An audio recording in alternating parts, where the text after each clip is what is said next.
பெருமானார் ஸல்லல்லாஹு அலைஹி வஸல்லம் அவர்கள் அந்த துஆ குறித்து அவ்வளவு சொன்னாங்க. சொல்லுவாங்க, லைஸ ஷைஉன் அக்ரமு அலல்லாஹி மினத் துஆ, அல்லாஹ்விடத்தில் துஆவை விட கண்ணியமான ஒரு வணக்கம் இல்லவே இல்லைன்னு சொன்னாங்க. துஆவை விட கண்ணியமான ஒரு வணக்கம் கிடையாது. அறிஞர்கள் சொல்லுவாங்க, அத்ஆ மிஃப்தாஹு குல்லி கைர், எல்லா நன்மைகளுடைய திறவுகோல் என்ன? துஆ தான். எல்லா நன்மைகளுக்கும் துஆ தான் என்னங்க? திறவுகோல்.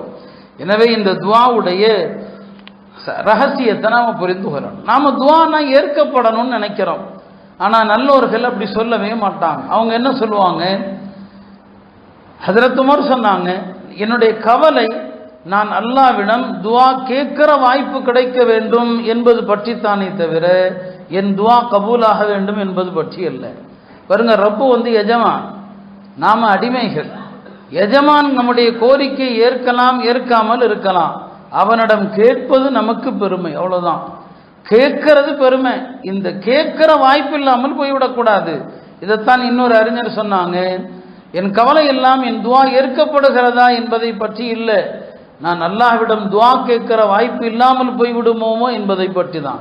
எத்தனை பேருக்கு துஆ குறித்த அக்கறை கிடையாது, துஆ செய்ய வேண்டும் என்கிற எண்ணம் கிடையாது. எனக்கு துஆ செய்கிற வாய்ப்பு இல்லாமல் போய்விடுமோ என்பதுதான் என்னுடைய கவலையே தவிர என் துஆ ஏற்கப்படுகிறதா இல்லையா என்பது குறித்து எனக்கு கவலை இல்லைன்னு சொன்னாங்க.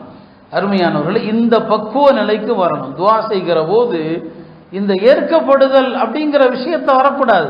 நான் துஆ என் ரப்பிடத்துல கேட்கிறனே, அது எனக்கு பெரிய பாக்கியம் என்று நீங்கள் எண்ண வேண்டும்.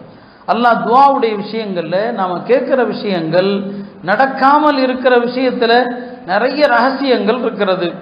முதல் விஷயம், நாம துஆ விஷயத்துல அவசரப்படக்கூடாது. அவசரப்படுதல் என்றால் என்ன? யார்கிட்டையுமே நான் துஆ கேட்டேன் அல்லாஹ் கொடுக்கலன்னு மட்டும் சொல்லிடவே கூடாது.